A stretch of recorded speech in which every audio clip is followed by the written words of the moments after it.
उठाने का प्रयास में प्रशासन थी जी क्योंकि उनको भी लेना सोचे कि इनको भी उठा देंगे तो ये अनशन दब जाएगा, ये धरना बन, पर ऐसा नहीं होगा जी क्योंकि यहाँ से दूर दूर से लोग आ रहे हैं, सारे लोग आ रहे हैं। जी और ऐसा तो नहीं कि एक ही प्रदेश के लड़के हैं और जो कि इनको इंटरनेशनल चीन का फंडिंग बताया जाता है, पाकिस्तानी का हाथ दिखाया जाता है।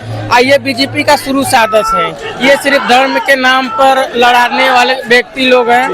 शिक्षा इनके अंदर ना, इनके शिक्षित लोग हैं इनके साथ, और शिक्षित लोग हैं, इसके वजह से इन्होंने शिक्षा को उतना महत्व नहीं दिया है। एक मिडिल क्लास का लड़का है, एक थर्ड क्लास का बच्चा है, शिक्षा को इतना महंगा कर दिए हैं कि न मजदूरी, जो बाप किसान कर रहा है मजदूरी कर रहा है, न उतना इनकम होगा, न बच्चों को पढ़ाएंगे। जब बच्चे पढ़ेंगे नहीं तो सवाल नहीं पूछेंगे, सीधी बात है। तो ये नहीं चाहते कि हमारे देश के लोग शिक्षित हों। अगर शिक्षित होंगे तो भाई जवाबदेही भी इनका बनेगा, लोग पूछेंगे भी। और हमारा तो भाई ना आर्टिकल 19 भी कहता है कि भाई हमारा फंडामेंटल राइट है, जो भी विपक्षी नेता जो है यहाँ पर काफी ज्यादा जो है वो मिलने भी आए, लेकिन जो सरकार में बैठे हुए चुने हुए नुमाइंदे वो जो है कहीं न कहीं दिखे नहीं। यही तो है सरकार की नाकामी। जिस तरह से सर को एक सफेद कपड़े में जिसे अपनी नाकामी छिपाने के लिए सरकार छिपाती है, छिपाकर कोई काम करती है पर्दे के पीछे, वैसे पर्दे के पीछे सर को कैसे उठाकर एक मुर्दे की तरह ले गया था। इनको शर्म तो आनी चाहिए कि किस व्यक्ति को ले जा रहे हैं जो देश के लिए, रक्षा के लिए क्या क्या योगदान दिया है। अभी हाल ही में पता चला कि इसरो में कितने साइंटिस्ट अपनी इस्तीफा दे रहे हैं। इनको बहुत चीजें, देश की जो चीजें हैं खुफिया, वो लीक हो रही हैं। ये इतनी निकम्मी सरकार है कि देश को भी खतरा कर रही है। आज ये स्थिति हो गई कि चीन 60 किलोमीटर हमारे देश में आ गया है। ये एक भी जवाबदेही नहीं दे रहे हैं, सांसद भवन में जाके खड़े झूठ बोल रहे हैं। ये सरकार इतनी निकम्मी है कि मैं आपसे जानना चाहूँगा कितने दिनों से आप यहाँ पर प्रोटेस्ट कर रहे हैं? मैं अभी तो 2-3 दिन से हूँ। 2-3 दिन आपको भी हो गए? जी बिल्कुल, 2-3 दिन से ही आया हूँ जी। मगर अभी जानते हैं ना, पारिवारिक चीजें हैं, परिवार को कुछ चीजें हैं, परिवार माता पिता भी डरते हैं कि ऐसा मत करो परिवार में थोड़े।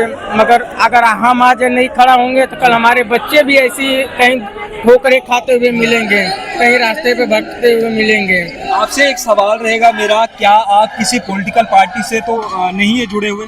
जी बिल्कुल नहीं, हमारा कोई नहीं है। हमारा जो शिक्षा और के साथ काम करे, जो एक साथ सभी को समर्थन करे, जो धर्म के पास, धर्म से लड़ाई, धर्म का जो होता है धार्मिक चीज़ें, उस पर डिबेट ना करे। वो सिर्फ शिक्षित लोग रहे जो पढ़े लिखे जाएं। हमारा किसी से नहीं है। इससे पहले कांग्रेस भी थी, उन्होंने भी जो अपनी गलतियां की हैं, मगर इन्होंने जो इससे बेहतर जो कांग्रेस थी कम से कम वो जवाबदेही देती थी। ये तो इतनी निकम्मी सरकार की कम से कम जवाबदेही नहीं देती है कि भाई आकर किसी भी एक सांसद ने आकर बैठ कर पूछा होता कि सर ठीक है, क्या पूछे, क्या कमी है। हाँ, पहले की सरकारें थी, अगर कोई भी गलतियाँ होती, रेल हादसा होता है, वैष्णो जी जो है रेल मंत्री, आज रेल हादसा कितने हुए हैं, पहले कोई जवाबदेही नहीं है। अब बेशर्मों की तरह बैठ जाते हैं कुर्सी पे, इनके पास कुछ भी नहीं है, टॉपिक नहीं है कि कम से कम आकर तो खड़ा होकर बोले। जब सवाल पूछे जाते तब बताया जाता है कि शायद किसी पार्टी के साथ ये लोग मिले और तभी आकर प्रोटेस्ट कर रहे हैं। हाँ, अंतर्राष्ट्रीय इंटरनेशनल बता देंगे भाई फंडा मिल रहा है, वो पाकिस्तानी है, खालिस्तानी है, ये देशद्रोह का हम लोग के ऊपर अथवा टोकने का काम करते हैं। और इनके पास कुछ भी नहीं है। ये लोग अशिक्षित लोग हैं, इन्होंने जीवन RSS के विचारधारा से लोग रहे हुए हैं, जो धर्म के नाम पे हमेशा लड़ाने जानते हैं, इसके खिलाफ यही इनका काम है।